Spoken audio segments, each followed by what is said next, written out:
The scripture lesson is from the 6th chapter of the Gospel of John. This is a familiar passage. It is the feeding of the 5,000. These words. After this, Jesus went to the other side of the Sea of Galilee, also called the Sea of Tiberias. A large crowd kept following him because they saw the signs that he was doing for the sick. Jesus went up the mountain and sat down there with his disciples. Now the Passover, the festival of the Jews, was near.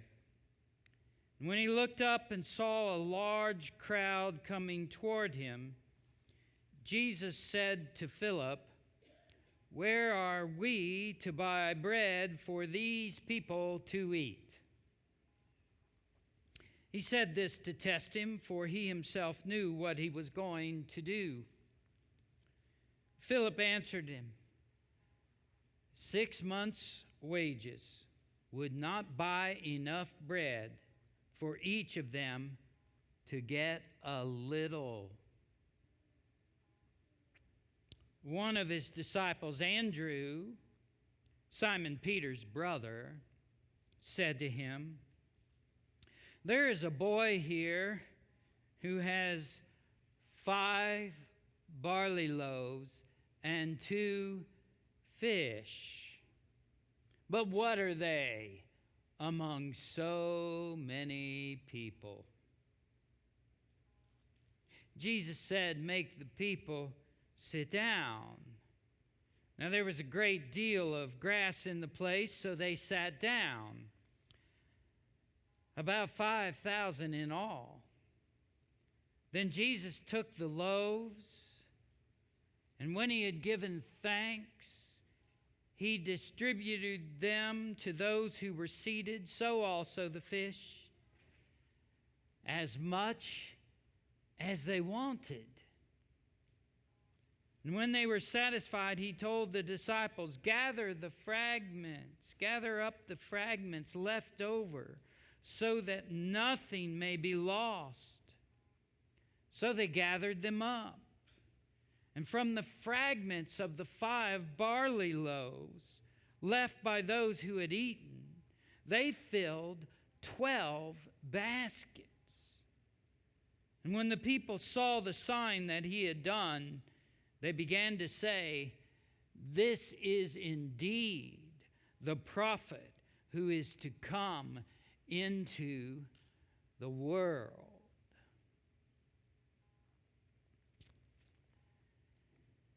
Jesus sees the world. He notices people and their situations. He sees their suffering. So a large crowd comes to him, 5,000 people. Anytime you get 5,000 people together, you will find almost any kind of person. People who are suffering, and they were suffering. Many of those on that hillside had lost property and lands under the excruciating burden of taxes from being in an occupied country. There were people on that hillside who were sick. Although the actual word here, when it says, "Behold," they saw the signs that Jesus was doing for the sick, the actual word there in the Greek is for those who are weak, the weakened.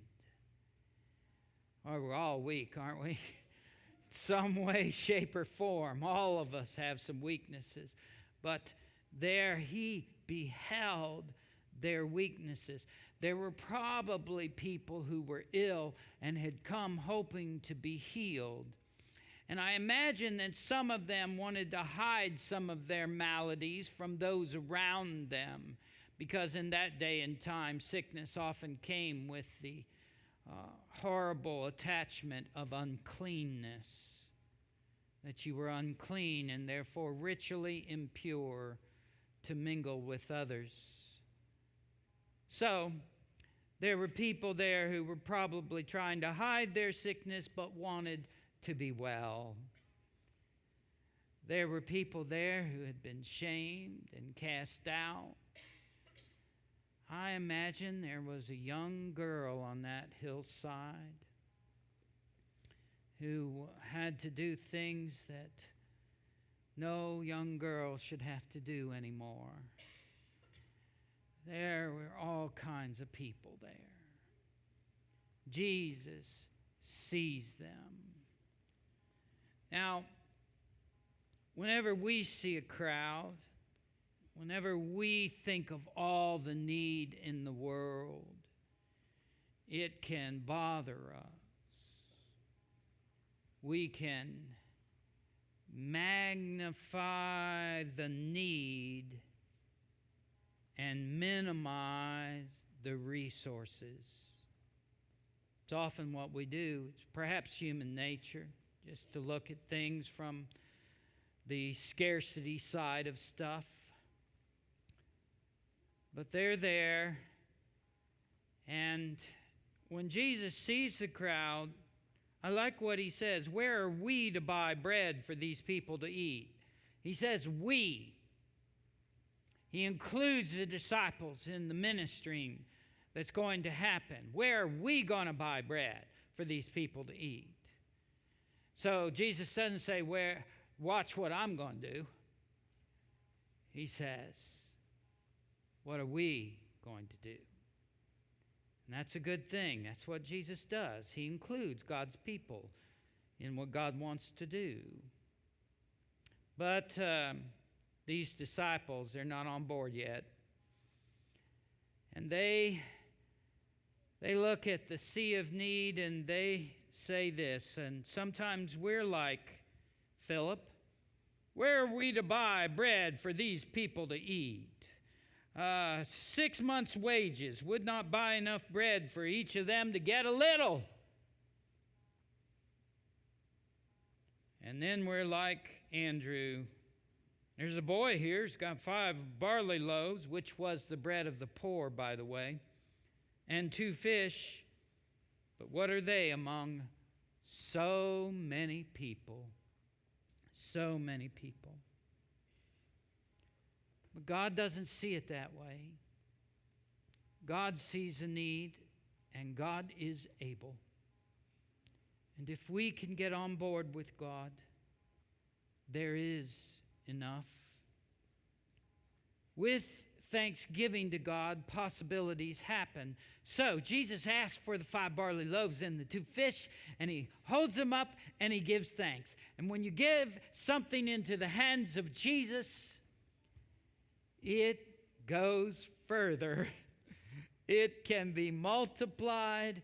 It can be used to meet the need. And so there were people on that hillside who were absolutely hungry, and they would get all they could eat.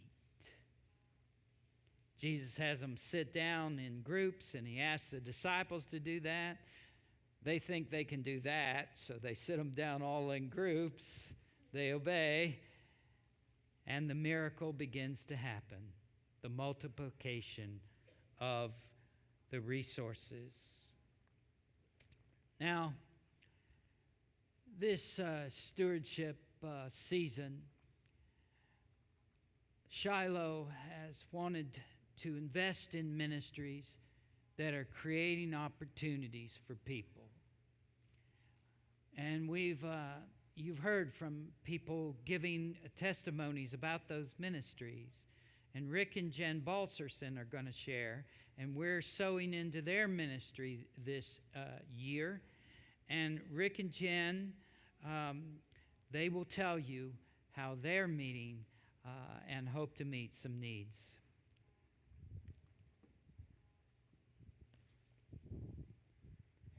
Oh, yeah, you need that.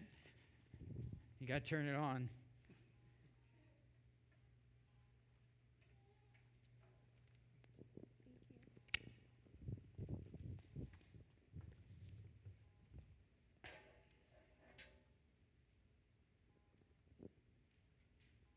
Good morning.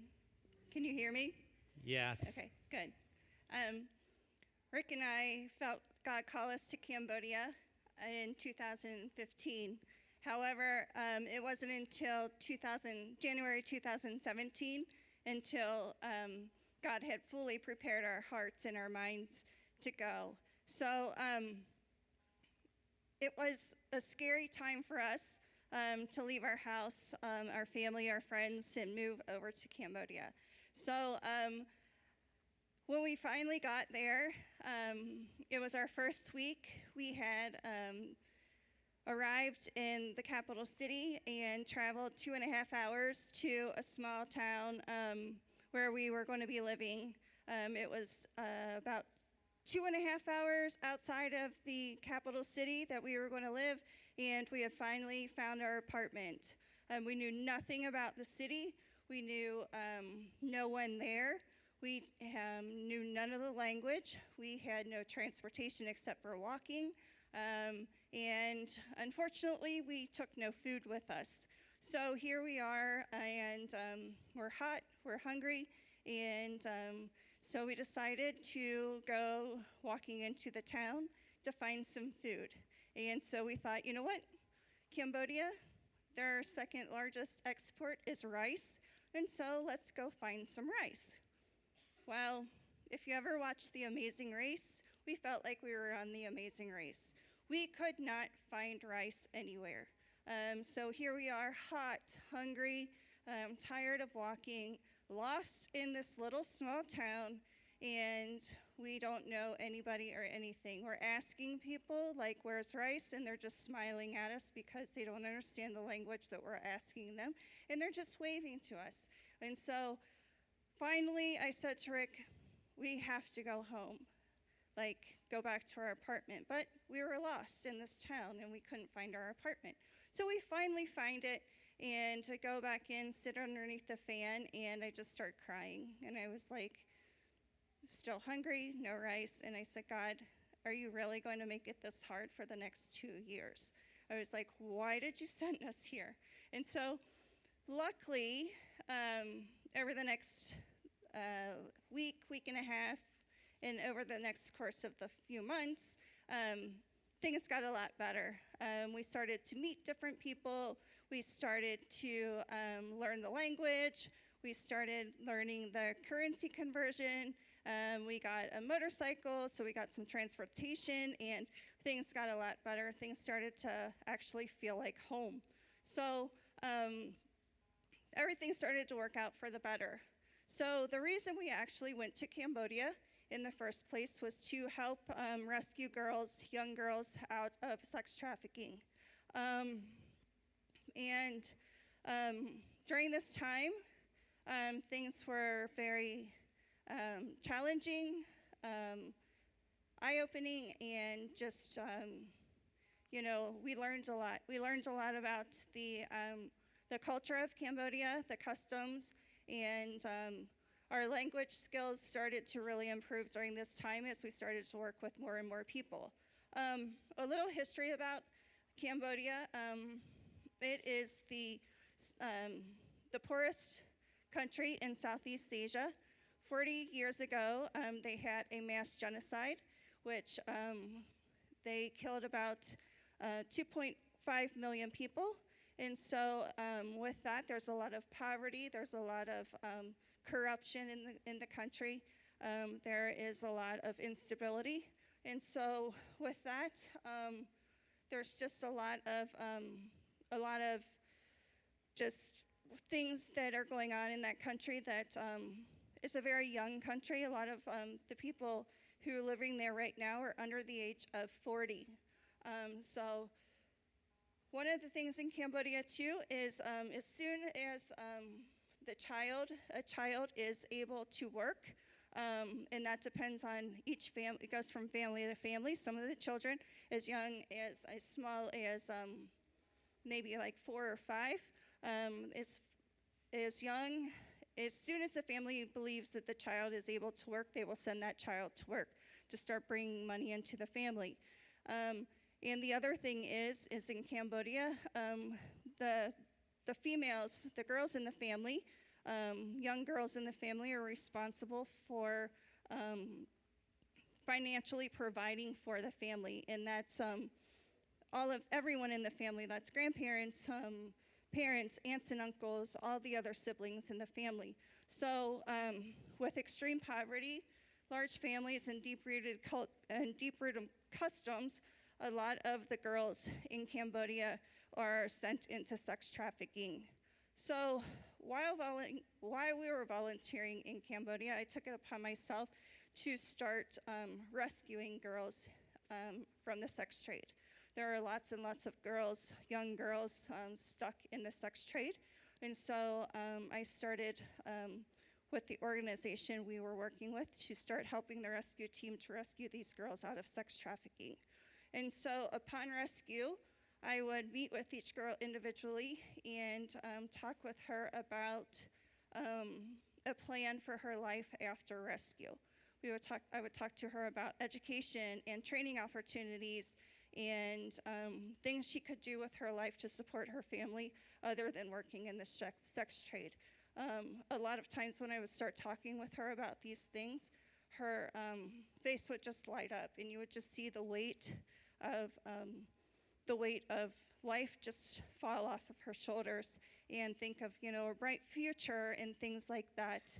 And, like she would think, this is just great. I don't have to be sexually exploited day after day, night after night, and I can still provide financially for my family. And then after we would come up with a plan, several days later, myself, social workers, and counselors would take this girl home to her family.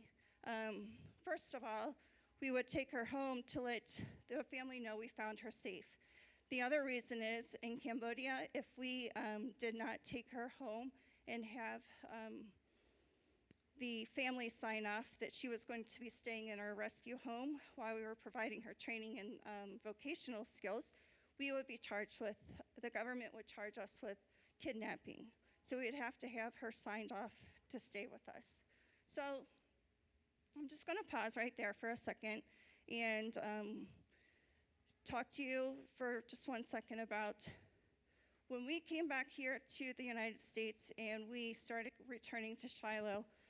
There were just so many times that I would hear Pastor John talk here about the lepers and the people who are unclean and those people who have been outcasts in society. Each time I would hear Pastor John talk about that, my heart would sink, and so many times I could just go back to that place when I would put these young girls who have been sex trafficked in the car. They're excited to go back to their village and meet with their family to tell their family, you know what, I'm not in the sex trade anymore, only to get to their family and their family say, you're unclean. Their village tell them, you're the outcast. We can't have you stay in our village anymore. And their family say, you know what, you're not welcome here.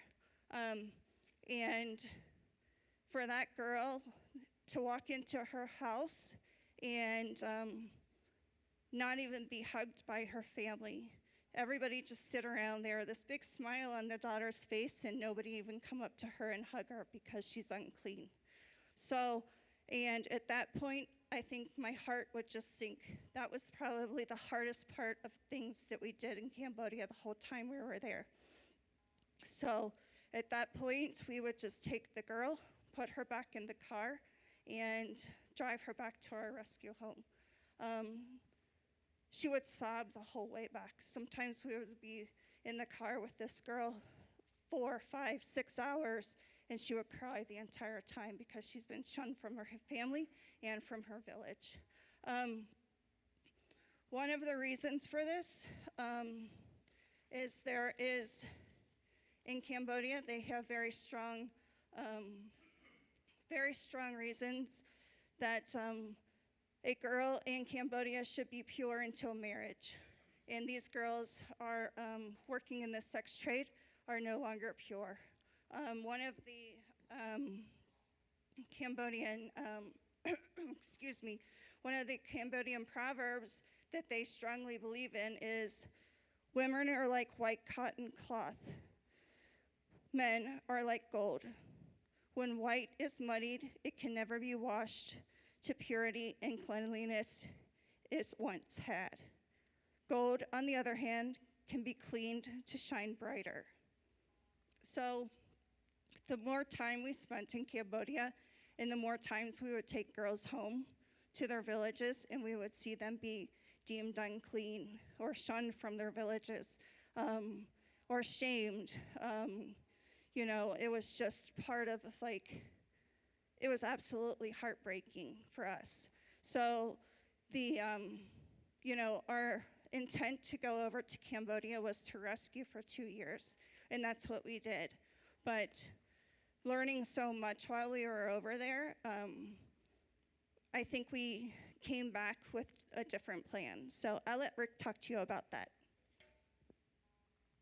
Good morning, everyone. As Jen said, we went over there to do rescue, but we quickly learned that rescue isn't as cut and dry as we thought it was going to be. I'm sure many of you have seen the movie Taken, right, where Liam Neeson goes in and he beats up the bad guys and busts down the door and pulls the girls out, unchains them, frees them, and everything's great. Well, actual rescue is nothing like that at all. Actual rescue actually involves going into these places called commercial sex establishments. And they're bars, they're beer gardens, and they're a type of place called a KTV or karaoke television bar. So you go in there, and the rescue team would pose as customers to try to build trust-building relationships with the girls they were trying to rescue, girls who were underage. And the sad thing is even though the girls were in that situation and didn't want to be there, only a small percentage of them chose to leave. And the reason for that is because, as Jen said, they felt such pressure to their family and to society to help support their family and solve their family's economic issues that they did not feel they could leave, even though it would be better for them in the long run. Another way to rescue is to work with the anti-trafficking police and the government ministries to go in and do a raid. But that takes time because you have to do an investigation and collect intelligence. And then you have to present that to the police, they build a case, and then they go in and do the raid. And all the while that's taking place, which is a necessary step, the girls are still being abused and they're being exploited. So as we started doing this work and learning more and more about rescue strategies, learning about the Cambodian culture, getting a glimpse for what was going on, we started to have a different idea. And for us, we feel that we are now going to focus on the prevention of trafficking rather just on rescuing girls who have been trafficked.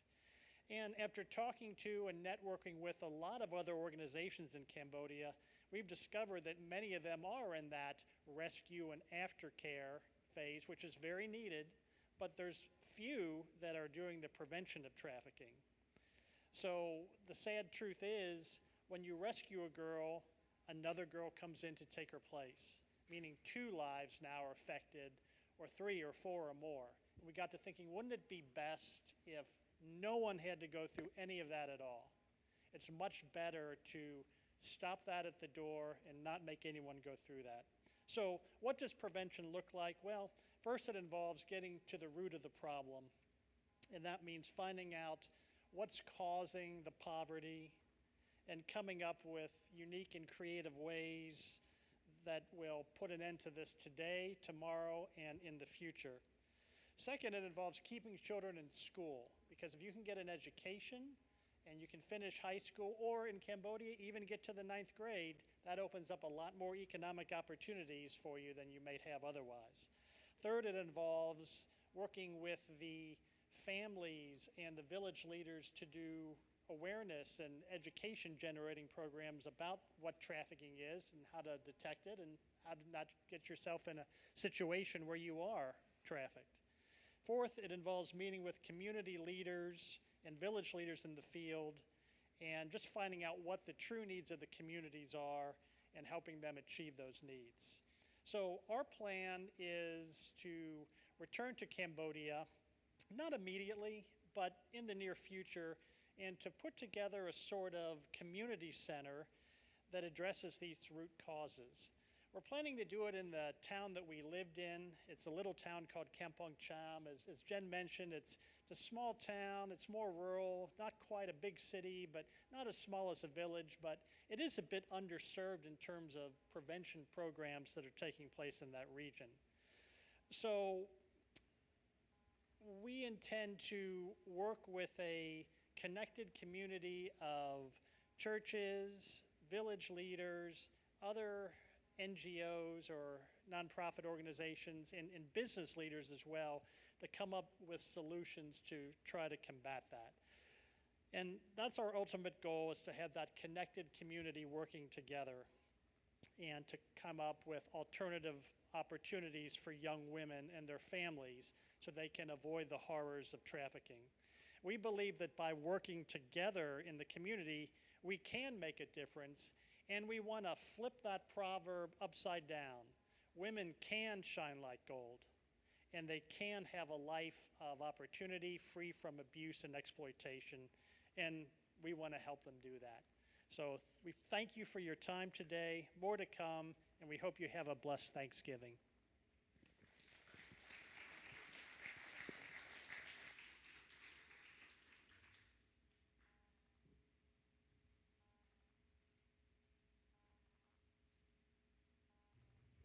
So after Jesus blesses the bread and he distributes it,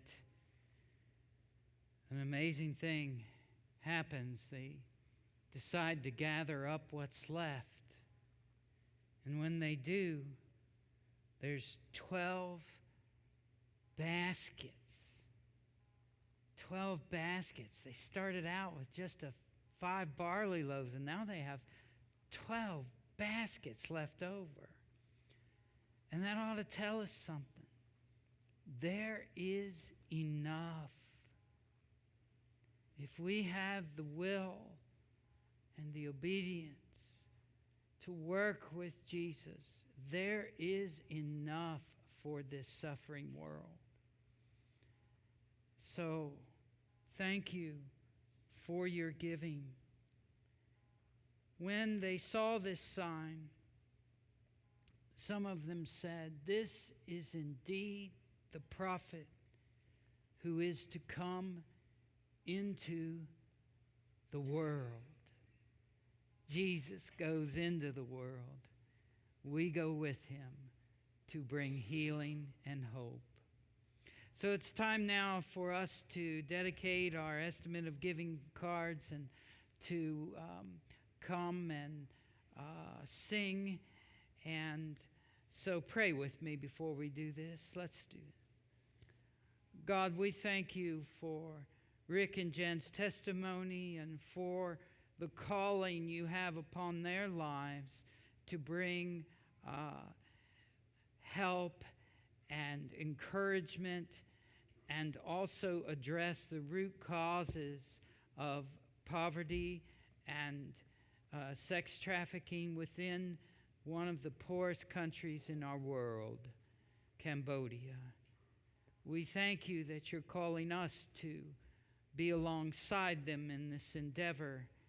And this is just the beginning. Seeds have been sown in these past years, and new seeds are being sown, and we look for much fruit for the labor. God, we thank you for calling Shiloh to be invested in places of need and in people's lives to create opportunities. Yes. And so, our God, we offer these estimate of giving cards because we love you, and we're grateful. This isn't a law or something that's so binding, but it's just our freedom to say, this is what you've called us to give this year. This is our intention, and we'll trust you for all of it. Thank you, God. We will gather around tables this week, and we will love each other, and we will sit in safety, and we remember those who do not, but you see them, and we see them with you. Bring healing to all those who are weak. Amen.